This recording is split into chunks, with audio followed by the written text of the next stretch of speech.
Hey guys, welcome to the Daily Word Bible Study, a plain and simple book by book, chapter by chapter, and verse by verse study through the entire Bible. We are in Matthew chapter 26. Just a kind of a warning if because thunderstorms are kind of moving across our area. So if I lose um, internet, that's why. So anyway, so we're in Matthew chapter 26. The very night that Jesus is betrayed, and then as we will see here, he is going to be arrested, and then he will go through a series of hearings, three. So the first hearing, Matthew does not record, is with Annas, who was the father-in-law to Caiaphas, and then Jesus will appear before Caiaphas, who is the high priest. And these are some evil people. They are the epitome of evil religion, hypocritical religion. And one of the things about this, because we can relate this to our everyday lives. I'll point it out as we move on, show you just how hypocritical these. It's unbelievable how hypocritical these guys are. Yet they were the pillars. They were the pillars of religion. They represented God, and it's just unbelievable. So, um, let's pull up the scriptures here and move on. And again, I'll do this kind of service announcement. Some of this could be hard to read because one, it is incredibly unjust. In other words, what we're going to see here is incredible. It's just incredibly unjust. And so we're just coming out of the garden where Jesus is praying. He takes Peter, James, and John with him, and he tells them to stay awake with him. Stay awake. Pray with me. They fell asleep. I mean, they were in a deep, hard sleep. And so finally, after the third, he would go and pray, then we'd come back, and he did this 3 times. And then let's see, I'll pick it up at verse 45. Then he came to his disciples and said to them, "Are you still sleeping and resting? Look, the time is near. The Son of Man is being betrayed into the hands of sinners. Get up, let's go. See, my betrayer is near." Now you remember in earlier in the setting, and let me just say this too, this is not a blow by blow. But when we get to Luke, we'll see that there's going to be a lot of more details added. A lot of more details added. Oh, okay. And there's and Luke's gospel will be, I would say, the most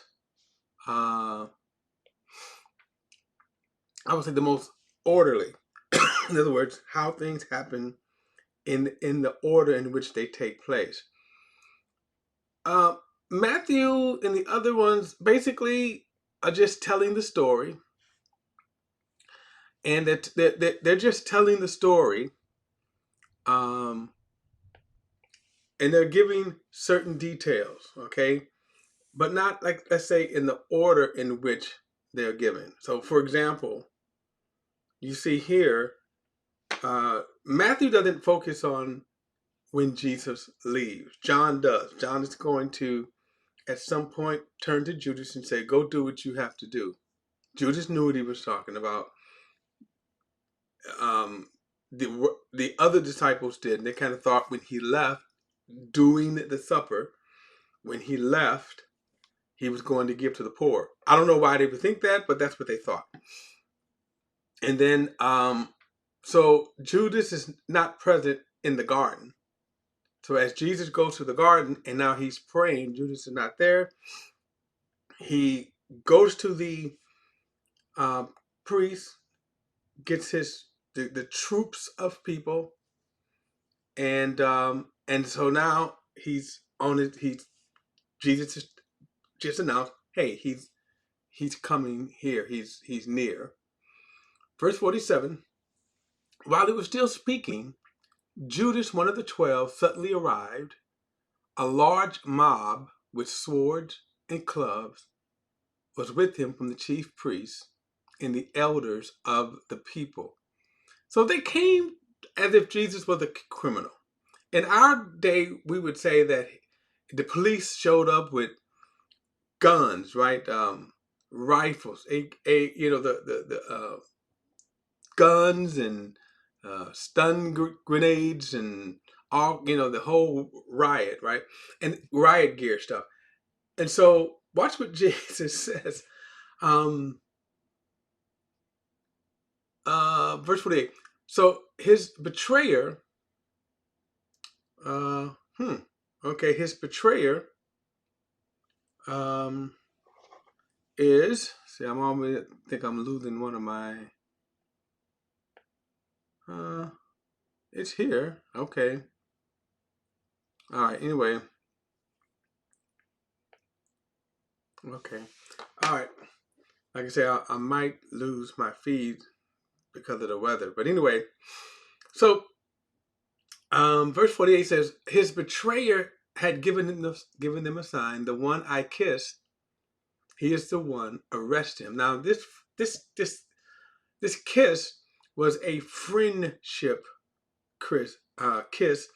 So again, it is adding, what they call salt to the injury. It's just worse because not only is he betraying him, but then he is betraying him with a sign of friendship. So verse 48, so he went right up to Jesus and said, "Greetings, Rabbi," and kissed him. Now that phrase there is interesting to me when he says, "Greetings, Rabbi." That's just interesting to me. Greetings, Rabbi. Okay. Um, because he was more than rabbi. Judas knew him more than just a rabbi. So I think it also kind of now, at this moment, you see the mentality of Judas. So verse 50, friend, Jesus asked him, why have you come? Remember, the kiss was a friendship kiss. So friend, why have you come? Then they came up, took hold of Jesus and arrested him. And at that moment, one of those with Jesus reached out his hand and drew a sword and struck the high priest's slave and cut off his ear. Now we know this is going to be Peter in the other Gospels, and the sword here was more like a dagger, wasn't something that one of the big sword, but just like a little dagger. But he notice he cut off his right ear. Excuse me. Then Jesus told him, "Put your sword back in its place, because all who take up the sword will perish by the sword." Now, actually, in this process, Jesus actually heals the servant. He heals his ear, and that's important. As I said, Matthew is not focusing on that, but he actually heals the servant. And the reason why I'm bringing this up here is because if you think about all what's going on, how they approach Jesus as if he was a criminal. Okay, so he sort of rebukes Peter and says, "Oh, do you not think I cannot call on my Father, and he will provide me at once with more than 12 legions of angels?" Now, a legion of angels was believed to be somewhere around 6,000 troops. And Jesus said, I could at once call 12 legions. Not that it would take that much. In the Old Testament, you remember the story where one angel killed 185,000 Syrian soldiers. So he says, but he says, and again, this is not meant to be kind of exact. It was just meant to really show, I really don't need your help. The one thing is, I don't need your help. But look at verse 54. It says, how then would the scriptures be fulfilled that says it must happen this way? Now, I want to take another thing, just on a sidebar note. One of the things when I see Christian literature, sometimes it could be movies. You have a Christian movies that they try to be sort of, you know, kind of modern. And so it'd be a modern twist on something. So let's say someone goes back in time. And the one of the things that they want to do is to, let's go back in time and stop the crucifixion of Jesus. Stop the trial. All of the rapture movies, the same thing. They want to foil the plan of the Antichrist. So your Left Behind movies and the old school Thief in the Night, and they have the Tribulation Force, the Tribulation Army, and really, you would be stopping prophecy if you do that. That's why those movies are so silly. That thought line is silly. That if I can go back and just stop Jesus from dying, you would be you would be attempting to stop prophecy. And then notice, so there's a rebuke here of Peter is that if you continue with this, you're trying to, not that you would, but you are attempting to stop God's foreordained plan. So in other words, his first rebuke, remember when Jesus told him he was going to be crucified, and Peter go, it will never happen to you.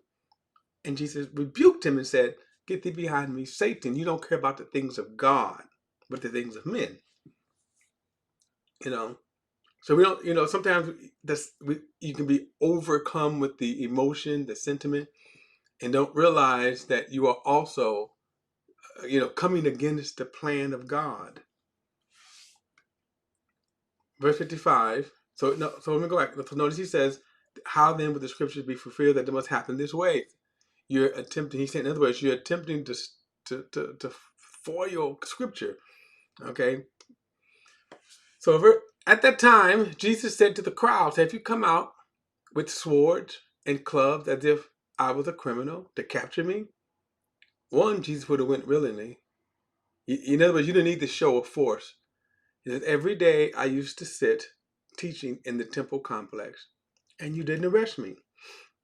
But all this has happened so that the prophetic scriptures would be fulfilled. And I'm going to be ad-lib here, turning to Peter, which you're trying to stop. Okay. He didn't say that, obviously. But anyway, then all of the disciples deserted him and ran away. Now remember, Jesus told them, all of y'all are going to forsake me. So they ran away. Now remember, they're in the garden. They're in the garden. And so they flee. They forsook Jesus in the garden. Verse 57. Those who had arrested Jesus led him away to Caiaphas, the high priest, where the scribes and the elders had convened. Excuse me. So again, he's actually had two. He actually had again two hearings under the Jewish council.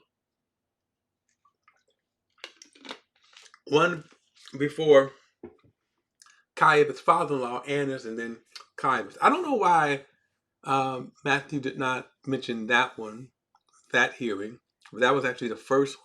So again, we've actually now skipped ahead in time. It says, meanwhile, Peter was following him at a distance, right to the high priest's courtyard. Now, if you look at the temple again, you will see you had the temple, and then outside where people would kind of congregate in the courtyard.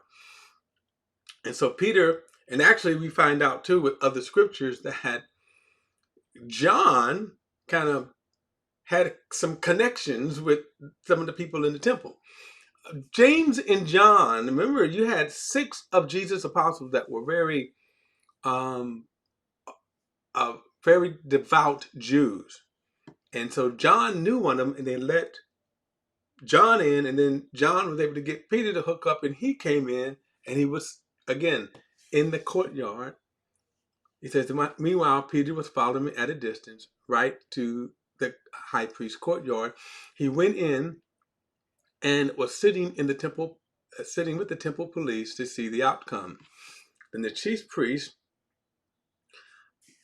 and the chief priest and the whole Sanhedrin, and this is the Jewish body of elders, were looking for false witness testimonies against Jesus so they could put him to death. But they could not find any, even though many false witnesses came forward. Finally, two who came forward stated, "This man said, I can demolish God's sanctuary and rebuild it in 3 days." Now, again, you see this in John's telling, in John's gospel. He says, then the high priest stood up and said, do you not have any answer to what these men are testifying against you? One of the most frustrating things for people, especially crooked, is Jesus didn't say anything. In fact, Jesus could have probably cleared himself with one statement. You're like, just prove it, right? They have no proof. But it's interesting that all of these false witnesses, that every time they would bring a false witnesses, the testimony would fall apart. Now remember, these were the most holy of men. The holy of men. This is amazing. These men are supposed to stand for truth. So the high priest stood up and said to him, don't you have any answer to what these men are testifying against you? But Jesus kept silent. Then the high priest said to him, by the living God, I place you under oath. Tell us if you are the Messiah, the Son of God. You have said it, Jesus told him. But I tell you, in the future, you will see the Son of Man seated at the right hand of the power coming on the clouds of heaven. Then the high priest tore his clothes, his robes, and said, he is blaspheming. Why do we still need witnesses? Look, now you have heard the blaspheming. What is your decision? They answered, he deserves death. Now, if you go back and you hear them say, he blasphemed, the question would be, how? In other words, he said, you will see the Son of Man seated at the right hand of the power, coming in the clouds of glory.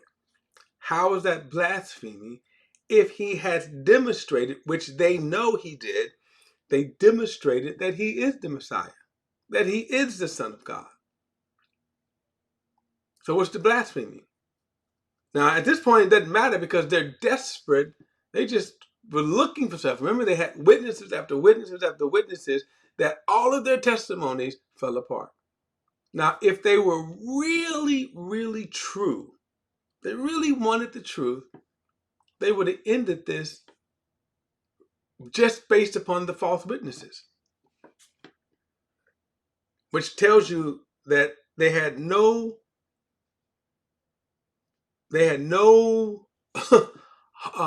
intentions of being truthful.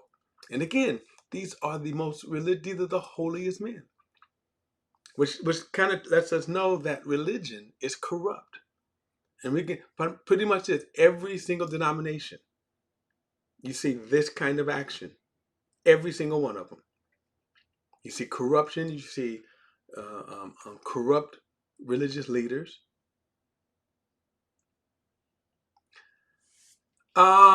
So verse 66 again. What is your decision? They answered, he deserves death. Then they spit in his face and beat him. Others slapped him and said, prophesy to us, Messiah. Who hit you? Now they was mocking him. Now let me also say this, that this is a kind of a textbook definition of suffering. Now the word suffer means to allow. That's what the word suffer means. So now we think of, okay, what it is that we are allowing. And we often get that also mixed up with hardships, going through hardships. And sometimes we go through hardships that are beyond our control. But in a biblical context, suffering is you are allowing it. Here, Jesus could have stopped this, and yet he allows this, right? So he allows that they were abusing him. And it seemed like that they were abusing him right in front of the high priest. So again, you see their hypocrisy. Now he says, now Peter was sitting outside in the courtyard, and a servant approached him and said, "You were with Jesus the Galilean too." But he denied in front of everyone, "I don't know I don't know what you're talking about." And when he had gone out to the gateway, another woman saw him and told those who were there, "This man was with the Nazarene." And again he denied it with an oath, "I don't know the man," right? And after a little while, those standing there approached and said to Peter, "You are certainly one of them, since your accent gives you away. You speak like a Galilean. Y'all talk alike." And then he started to curse and to swear with an oath, "I do not know the man." And immediately the rooster crowed. And Peter remembered the words Jesus had spoken, "Before the rooster crows, you will deny me 3 times." And he went outside and wept bitterly. Now, when we get to Luke's gospel, what makes this scene even more intense, because what has happened is that after you see that they were through, they set Jesus out and kind of waiting for the morning to come so they can bring him before Pilate. So Jesus, after being again abused by the temple police, he was brought out and he was sitting in the courtyard. Now remember, Peter was sitting in that courtyard. And when Peter denied him, Jesus turned and looked at Peter. How awful is that, right? How I mean, just think about that. Jesus turns to Peter as he's denying him. Okay? And history tells us, this is history, not scripture, that plagued Peter for the rest of his life. Even, and this is what they call the history, the tradition, that when it came time for Peter to meet his death, a martyr's death, that he refused. He begged not to be crucified right side up like his Lord, but that he was crucified upside down. Okay. Again, we don't have any biblical evidence of that. You have a lot of stories that were passed down, but very interesting. You certainly can see why. In other words, the guilt. He was over, even though we'll see later on that Jesus actually forgave him, but he was always plagued by that guilt of denying the Lord. All right, guys, don't forget to like and share this video and subscribe to BP the Bible Perspective. And as always, if you have a thought or comment, add it to the comment section below. All comments are welcome, and I'll see you in the next study.